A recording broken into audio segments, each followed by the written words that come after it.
Une réflexion du livre des Nombres, chapitre 21, versets 4 à 9. C'est l'histoire du serpent brûlant. Le peuple murmurait contre Dieu et Moïse. On veut retourner en Égypte, c'était beaucoup mieux là-bas. Ici dans le désert, on n'a rien. Et on ne veut pas mourir dans le désert. Il n'y a ni pain, ni eau. Et nous détestons cette nourriture misérable.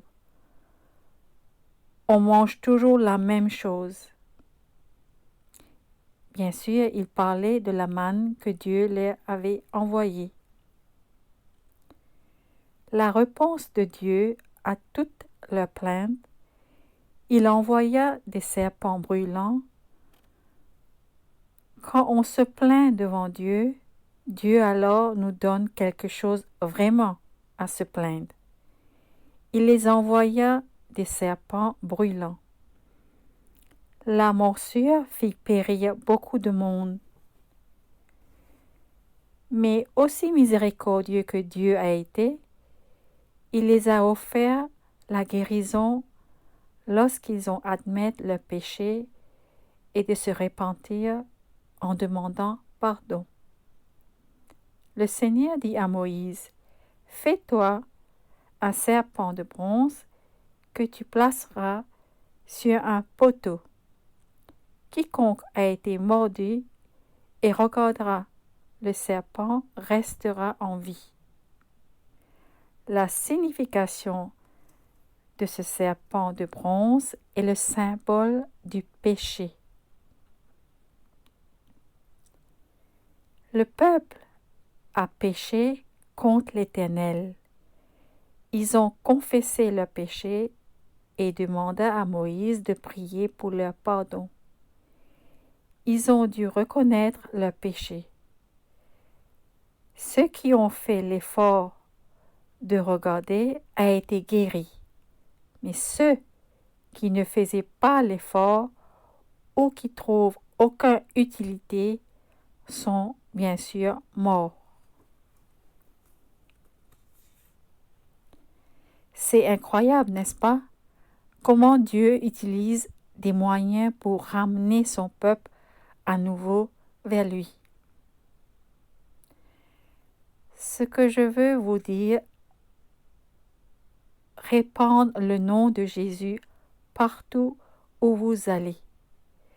Témoignez autour de vous. N'hésitez pas à parler de ce Dieu, de ce Jésus qui a transformé votre vie. Jésus est venu pour nous sauver de tous nos problèmes dans lesquels on peut se trouver. Regardons Jean chapitre 3. Nicodème qui va à la rencontre de Jésus pour lui poser des questions. Il voulait savoir la vérité et il lui parlait du salut. Nicodème, un Israélite religieux, connaissait toutes les lois et les prophètes. Mais quand même, il voulait connaître qu'est-ce que c'est le salut. Jésus lui déclara que pour entrer dans le royaume des cieux, il devrait naître de nouveau, c'est-à-dire naître une deuxième fois. Il était un peu confondu. Il n'arrivait pas à comprendre comment on peut naître de nouveau. Jésus continua à l'expliquer que c'est une naissance spirituelle, la naissance dans l'esprit, née de l'Esprit Saint. Regardons maintenant le verset 14. Dans le désert, Moïse a élevé sur un poteau un serpent de bronze. De la même manière, le Fils de l'homme doit être élevé afin que quiconque croit en lui ne périsse pas, mais qu'il ait la vie éternelle. 2 Corinthiens, chapitre 5, verset 21. Celui qui n'a pas connu le péché, il l'a fait devenir péché pour nous, afin qu'en lui, nous devenions justice de Dieu. 1 Pierre, chapitre 2, verset 24. Lui qui a lui-même porté nos péchés dans son corps à la croix, afin que, libérés du péché, nous vivions pour la justice.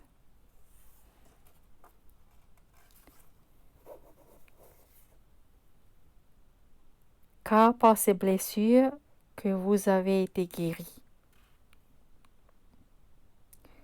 Jésus explique à Nicodème que Dieu ne l'a pas envoyé dans le monde pour condamner le monde, mais pour que le monde soit sauvé par lui. Ce n'est pas une condamnation, mais le salut qu'il offre, pour que le monde soit sauvé par lui, et celui qui croit en lui n'est pas condamné. Jésus se compare à ce serpent. Nos péchés ont été mis sur la croix. Jésus est mort à notre place. Ainsi, le symbole de la mort est devenu un symbole de la vie.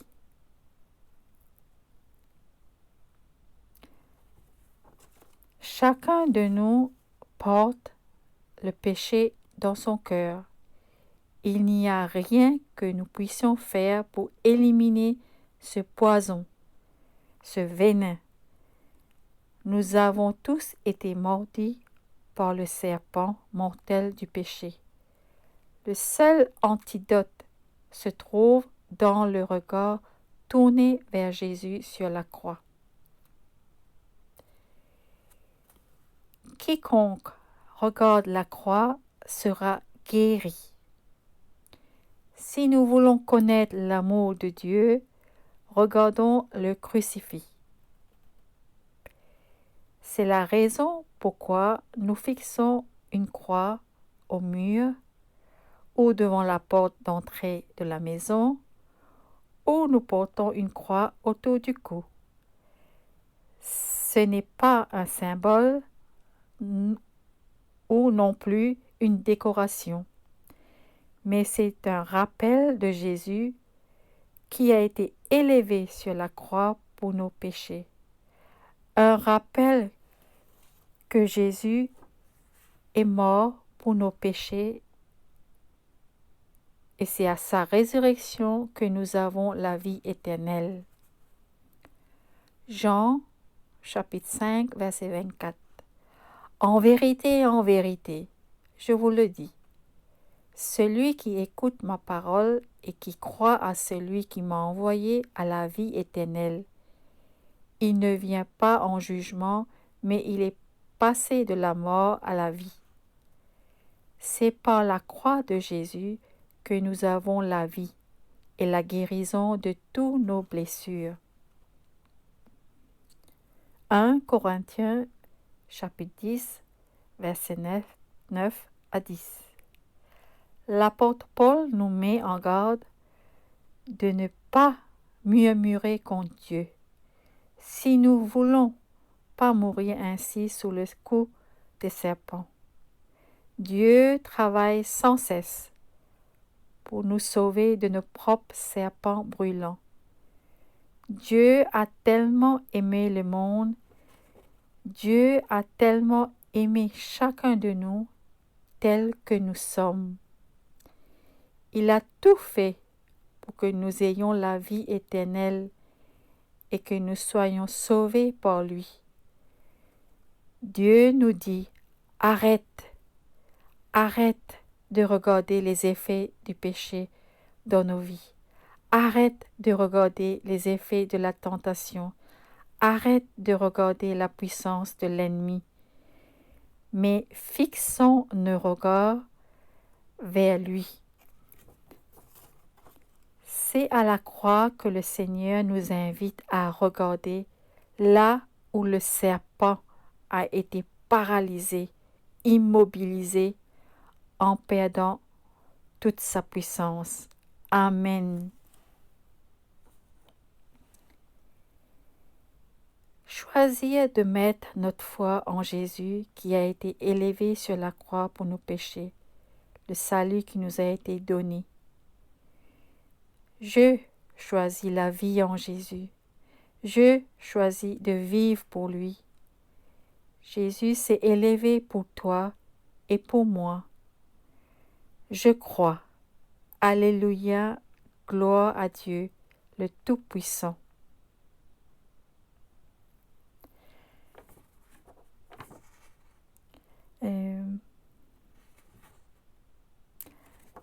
Laissez-moi vous dire encore quelque chose.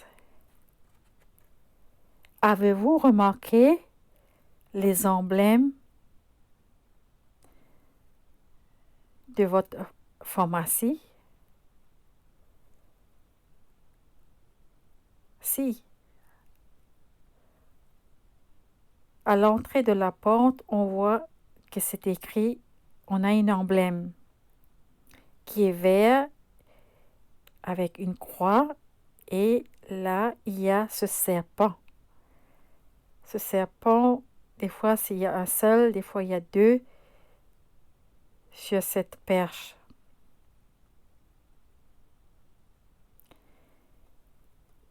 Et j'ai remarqué aussi, pas seulement à la pharmacie, j'ai remarqué sur les ambulances. En Suisse, je l'ai remarqué. Et à laboratoire, à l'île Maurice, j'ai aussi remarqué qu'il y avait cet emblème.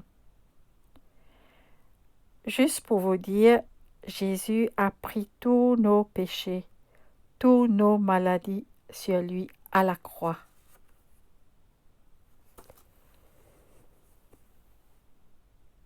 Quand vous allez à la pharmacie, regardez à cet emblème. Et c'est à Jésus sur la croix que vous regardez. Et vous pouvez aller sur Google et vous trouverez des explications sur cet emblème. Merci de m'avoir écouté et que Dieu vous bénisse. À la prochaine!